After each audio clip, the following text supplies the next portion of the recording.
Donald Trump is very good at sort of showing that he's listening, and in the moment, saying that. He will say what he always says, which is he thinks the war should be over, and that he doesn't feel like Gaza should be a situation that's going to continue. Whether that will actually lead to any substantive changes and policy changes sort of remains to be seen. It's hard to know with Trump from sort of one day to the next. What version of Trump you're going to get. But to go back to the trade deal for just a second, I think it's also news to the White House, right? I mean, they spent several days before we came here saying that they needed to perfect this deal on things like steel imports. And then Trump lands on Friday and says, oh, no, we're done. We're going to talk about other things. So there will be certainly time to talk about Gaza. But I think that Trump is also going to want to keep the focus on tariffs because he still wants to be seen as the deal maker in chief. And anytime he can announce another facet of a deal, that sort of, adds to that image. What hopes are there for a US trade deal with the EU? Well, there are positive soundings in both camps. And now the golfing is done. Donald Trump is turning his attention back to affairs of state. He's meeting the EU Commissioner Ursula von der Leyen before talking to Keir Starmer and Scottish First Minister John Swinney tomorrow. Will Weissert is a White House reporter for the Associated Press. He's in Scotland and covering the president's trip. Good morning, Will. Good morning. I just wonder whether Donald Trump has, first of all, while he was making his way around on Gulf Force One tomorrow, yesterday even, as it's being termed, whether he's made any comments about the protests that have been sort of taking place around him. Has he made any mention to them at all? We haven't heard from the president in person since he arrived on Friday evening. When he talked about golf, he talked about opening a new course that he's going to be doing early next week. Hasn't really said much about the protest. We were out there covering some of the protests in Edinburgh. There were other protests around Scotland. There were several hundred people that basically were just on the street, chanting and holding up signs that they made, trying to make Trump sort of feel unwelcome in Scotland. But these were not sort of the massive protests that we saw when Trump came to play golf in Scotland in 2018. These were sort of smaller crowds, and Trump has sort of ignored them completely and pretended like it never happened. We'll get on to Ursula von der Leyen and an EU trade deal in just a moment, but I wonder what the Americans think of Keir Starmer's relationship with Donald Trump. They'll meet on Monday. Do they think the Prime Minister panders to the president? I don't know if it's seen as pandering. I do think that the way it's seen in Washington is he's gone out of his way to sort of flatter Trump. He was an early visitor to the White House when Trump began his second term. They announced the framework for a trade deal and then an actual sort of trade deal, right, at the G7 last month. And now they're meeting again to sort of perfect things. And I think the assumption in the United States is that he's really gone out of his way to sort of, keep on Trump's good side, make sure he says nice things about Trump and, avoid tariffs by sort of, being the nice guy. That isn't necessarily described as pandering. But it's also, worked, I think, to an extent with Trump so far. And I think that at least is seen as maybe a positive here. Yeah, maybe it's not pandering to the president. Maybe it's playing to the president. Who knows? You mentioned the UK trade deal there. Donald Trump speaking as he arrived in Scotland, saying that that's done. And in not so many words, we're not due to talk about that, which will be news to Keir Starmer because there is still the issue of steel tariffs to discuss. Perhaps more pressing in the immediate, though, is whether Keir Starmer can make any headway on Gaza. The Sunday Times reports this morning that the Prime Minister will tell Donald Trump Gaza's suffering must stop.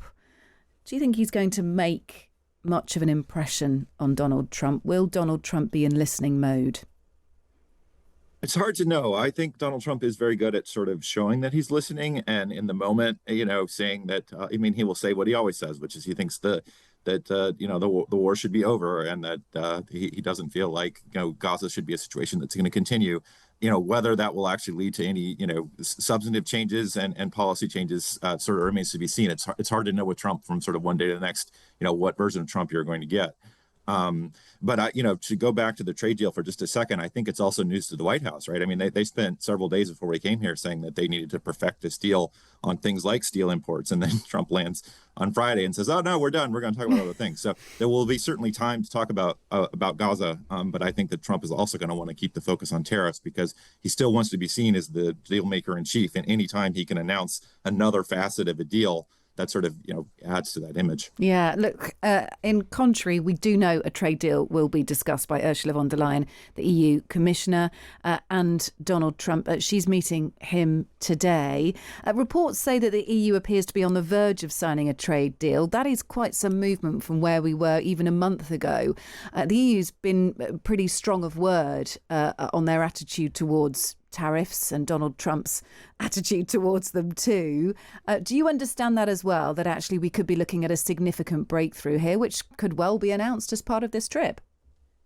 It certainly could be. We're not expecting a major announcement today, but this could be, this meeting could be part of an agreement that is announced. It's hard to know. Trump said it was a 50-50 shot, which didn't make it sound, too promising. But he said, earlier in the week that the odds for a deal with Japan were less than that. It's like about a third. And then, of course, they announced a deal. So, I think that it would be very advantageous. Again, Trump likes to be sort of seen as the deal maker in chief. So he would like to say that something, has been reached and something's, and announce something. But he also loves to play the deadline game. There was an earlier deadline for tariffs to kick in, and American consumers would have seen prices go up on things like French wine and, leather goods. And the EU was also going to impose all kinds of tariffs on things like American beer and American beef. And all of that got pushed back until August 1st, but then that's Friday. So, it's easy to see Trump saying, oh, yeah, we're still really, really close to a deal. And you can get the word deal and Trump, in the headlines. And yet they may have another deadline that gets set just to then sort of, keep the leverage up. Yeah, look, cars are a particular issue for the EU. They're a very strong trading partner with the US, and a lot of that is in autos. I think they've pretty much resigned themselves, the EU, in principle, to a 15% baseline tariff on cars. That is more than the UK's negotiated 10%, allowing 100,000 cars a year to be imported to the United States. We'll have to take a look at the other facets of that deal as well. Lastly, how are you enjoying Scotland, Will? Is it the first time that you've been to the amazing country full of shortbreads and tam o' shanters?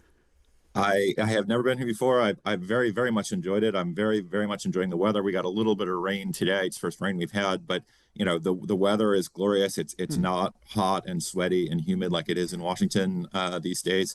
And the food is good. The people have been very welcoming. Even the people out protesting yesterday were quite peaceful. Are you sure the food's good, Will? What's that? I said, are you sure the food's good? I've eaten very well, and maybe it helps that I'm on expense account and somebody else is paying the bill. I only tease. So I get to choose. I only tease. Stunning scenery there as well, right? It is, absolutely. Yes. Yeah, well, really good to speak to you. Enjoy your trip. Will Weissert, White House reporter for the Associated Press, who's in Scotland. I would certainly take Scotland over Washington at this time of the year. I used to live there, and just July and August are humid. It's ridiculous. It's so incredibly humid. Yeah, absolutely. Really fascinating to hear from him there.